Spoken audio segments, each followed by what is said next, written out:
Hello and welcome to the Fishing Guide Podcast. I'm your host, Brad Wiegmann. In the house, Greg Robinson.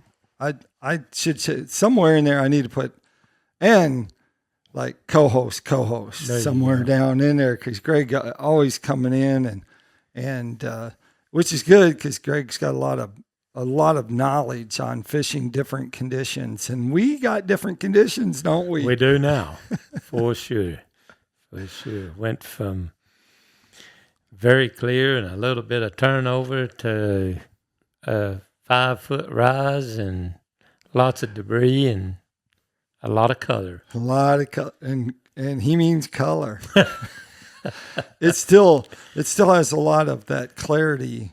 The water clarity still has the particles in it. Right. And so talk a little bit about catching crappie. This is a great example. It happens on all these highland reservoirs unless you have a drought. And even when you have a drought, it's going to rain sooner or later when it does. Eventually, and you have that. yeah. So how do you, first of all, what technique do you start? You've changed probably from maybe a shorter rod. You're going to a longer rod. Yeah, we'll be able to go from our casting rods that we were using back to our long poles. Yeah, I like that. Drag out the old Black Diamond 16. That's my favorite. And the thing is now is to get this to settle a little bit, let some of that mud settle, and it should put those fish on the go. And you'd be out there where they've been kind of up until this point. They've been kind of holding very, very tight to the cover. Yep. But not all of them's going to come off of the cover. You can catch fish, but it's been a kind of a tough bite, and it's really kind of been the last time I was on the water. It was really kind of strange because if there was more than one fish on that tree, and you caught one, the chances of getting the other one to even look at you was slim. That's because he watched his partner get ripped up off that tree. Right. But it didn't matter if you tried downsizing or, larger or smaller bait. I just couldn't ever, get that. Usually you can kind of, in the fall of the year, you could even switch to more of a hair jig or something or a Malibu jig and a smaller jig and entice that bite. But it was... Last time I was out, it was kind of tough to even get that to happen. So. Yeah, and they were on the bottom. Yeah, they were attached to the bottom. It's almost like lockdown. Yeah, just I don't know if that was because there wasn't any water or. Yeah, the last time I fished, which has been about 3 weeks ago, I guess. Yeah, and 3 to 4, and we actually caught more fish in 50 to 70 foot of water, and they were every bit of 25 to 30 foot deep. Yeah, to catch them, and so, which water temperature being at 75 degrees, that was just a little bit awkward and different. 66, 65 now and going down. And this morning was foggy too. So depending on where you live, I think you're going to deal with this situation where the water's come, and it looks like they got rain all the way from Texas all the way up to all the way this time to Iowa. So. And usually when our lake, especially in the fall rains, right, it's usually one of our rivers comes up. It's either the White Rivers getting all the water or the War Eagle. This time they both got it. Yeah. I mean, they were both hammered. Weagle, out by Weagle Mill. Stayed at 19 feet. Yeah. The rain gauge is at 19 feet for a couple days. And that's very unusual for it just to come up and rise so fast. Yeah, you couldn't even go over the bridge at the mill. Yeah. So they're going out there.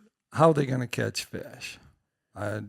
Let's just say if they're going out in the middle part of the lake or because all of it, it'll be stained up the Yeah, up the if you get up there in horseshoes, some of the stained water, I'm going to say probably you're probably going to have to at least be Horseshoe Bend right area. where it's just stained. Yeah. It's not. But it's that's not, what I say. Fishable yeah. waters, probably up around the Horseshoe. And that being said, this could even pull them off of the bottom in the timber to where they could start roaming. And if not, I could see them moving up a little shallower and getting up into that, I'm going to say 12, 15 foot range. And because they've been a little bit stained with the sunshine we're getting now, that's good and warm. And I would probably, with the conditions that we've had the last 4 days, I would probably even look at some of the slate banks. yeah, Those old slate banks, they warm up good. And I've seen them even in the wintertime, in the late fall, move up dang near on the bank. They'll be in close to deep water and they move back out. But in the day when that sun gets to shining, they get up there and you can catch them, 7, 8 foot deep. yeah. Tell them what a roamer is in case they haven't ever fished for crappie. Well, the roamer is what we refer to the roamers is the crappie are out in the middle of nowhere. They're not around no kind of structure, and they're feeding. They're feeding quite heavily, and if you can find those fish and you get on those fish, usually those will react and respond to your bait rather quickly, especially in the stained water. You get and in. They're usually keepers too, right? Oh yeah, there'll be. Yeah. There should be. I mean, I'm kind of pumped up about it. Deer season needs to hurry up, and deer season starting Saturday, and the next 3 weeks needs to move on pretty quick because I'll be ready to get out and try to find some of them. Hopefully by the end it's settled down and it'll be settled down, and it's not continually rising and stuff. So there won't be any left over there. That's true. In that direction, because I will have in 3 weeks. I will have wore them out. Yeah, there you go. So, but yeah, it's I'm kind of like I said. It's been a while. I mean, I was telling somebody one day this past week, they were kind of questioning of what's going on because even people spider rigging, they're catching fish, but they're not catching like they normally would. And, I told them, I said, well, basically, the way I could see it, the best I could tell, we've went now, 6 years, 7 years with high water. yeah. And then this past summer, between the drought and then they started pulling the lake, I mean, we were down to as lowest it's been in a long time, 11. Yeah, 11, 13 or 8, right yeah. There. And I mean, that's I can remember many years ago, maybe it getting down to around to 110, but most generally 11, 12. And I told them, I said, we don't know how to fish that way anymore because the last 6 or 7 years, and when the lake got up high, the last 4, 5, 6 years, I mean, we had to learn to fish again because we wasn't used to all that high water, especially in the fall and the winter. And then now, so I'm kind of pumped that we got those 11 and a half inches in 2 days. So what do you use for lures? I know you just touched a little bit about hair jigs, and I know you got some in your pocket probably, but you got you got a little supply, a little stash of hair jigs, don't you? Yeah, I've got a pretty good assortment of them. Yeah, Who'd you get them from? Ruben Flores. Oh, all right. Yeah, I use his product. They very all hand tied, right? Very well, and they hold together really well. You can catch numbers of fish on one jig, right? And so they're a good jig. Does he pour his own jig head? Yes, sir. Yeah. Pours his own head, puts eyes on them. He does it all, paints them. Right. And he's got a good hook. Is there a size that you like for these roamers? Or I've we'll just got put to it where, in like you're fishing for roamers. I've got to where I use the 8th pretty much all the time. Now that we got some color in the water, we can probably do without having to put a sinker above it. Right. And go with a quarter. A split shot. No split shot. Just go with a 1/4 ounce head jig. Yeah. And I've got hair jigs that way, and I got Bobby Garland's Moglows the same way. Right. So what are you putting on? Moglo is a jig head. What are you putting on? That 1/4 ounce head? I like the Hunter, the slab Hunter, really well. It's a 2.5 inch bait. And they'll just knock it good in that stained water. It shows up good.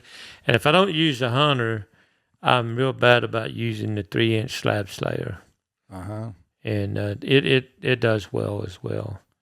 Right. But I'll have a tendency. I'll leave the smaller baits and go to the bigger, bulkier baits. I think they can see it better.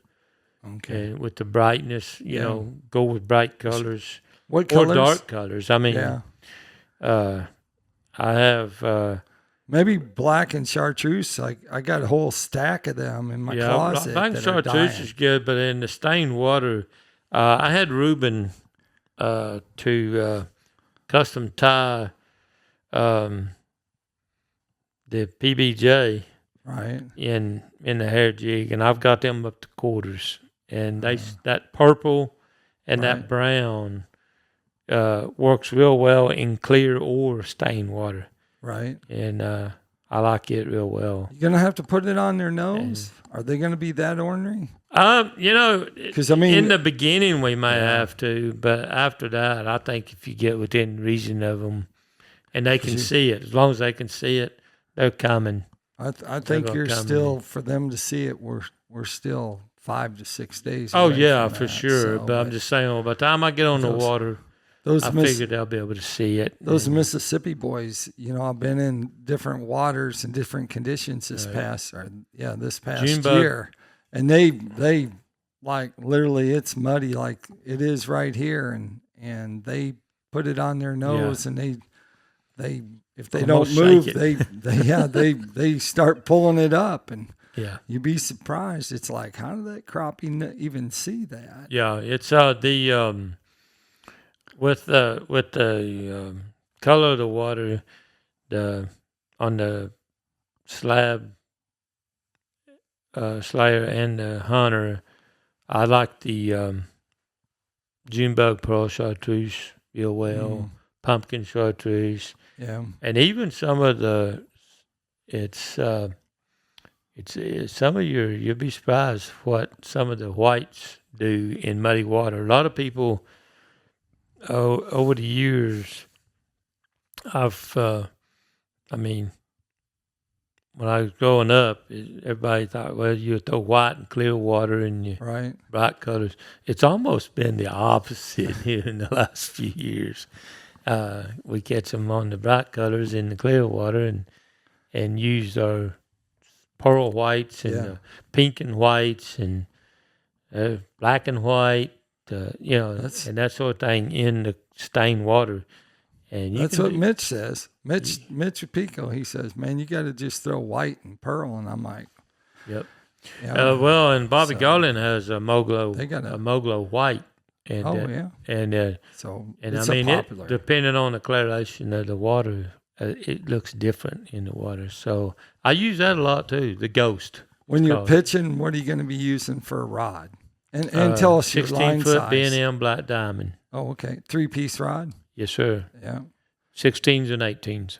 Yeah. The 18's the one that's got the little weight system on the back. You can get that management system on the 16, but I don't. Yeah. I do. I just use the rod. You don't need that because it balances out pretty good. So what size line are you using with that big 16-foot rod? I used 10-pound mono. Yeah. Or I'll use 10-pound braid.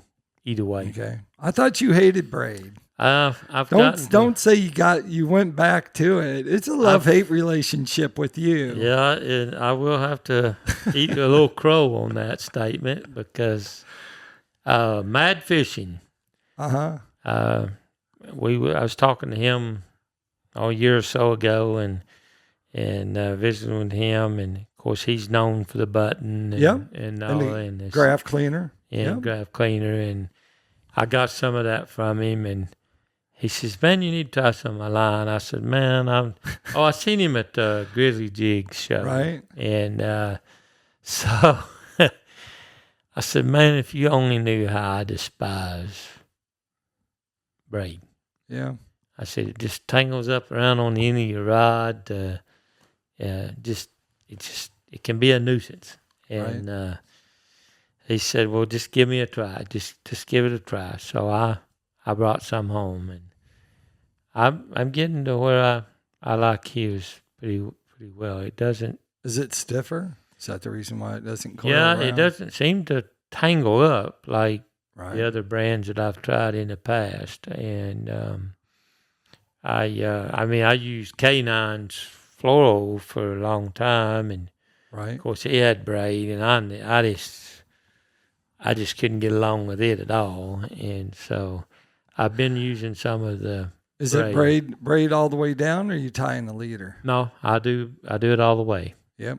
Yeah. Yeah. If you're gonna do it all. Do it the all. way. Yeah. It ain't gonna matter. No. Those crappie, they're But so it's, keyed in on that jig. What I can say that with my arm, I have my wrist and stuff. I don't know if it's Arthur or what in there, but if I set the hook, it's like bone hitting bone, and I let go. I want to let go. So, and my elbow bothers me a lot. So, with the braid and my 16-footer, I like it because I don't even have to pop them. I just lift up on them, just give them a good little lift, and they're stuck. I mean, I will have to say I like it because of that. And they have it in pink and yellow and green. All right. And I can, with me being about half blind, colorblind, I can see the pink and the yellow real well. Yeah. So I use it a lot. That takes us to Tackle Time. Tackle Time sponsored by PICO Lures. PICO Lures has a complete line of hard and soft baits, so you can check them out and see what they have. They got everything you need for this muddy water, or if you're going to go out there and go bass fishing or walleye fishing, it's going to start actually picking back up here, especially at this dingy water, and those walleye start coming up this way. But check them out at PicoLures.com. Greg, if you want to find out more about your guide service, get out there and fish for some of these roamers. Facebook, where would they go? or at Greg's Guide Service or Greg Robinson, or 479-601-1683. There you go. There you have it. Like I always like to say, keep your lures in the water. That's right. Sharp and in the water. Sharp and in the water. Forgot it's muddy. I just wanted to catch them.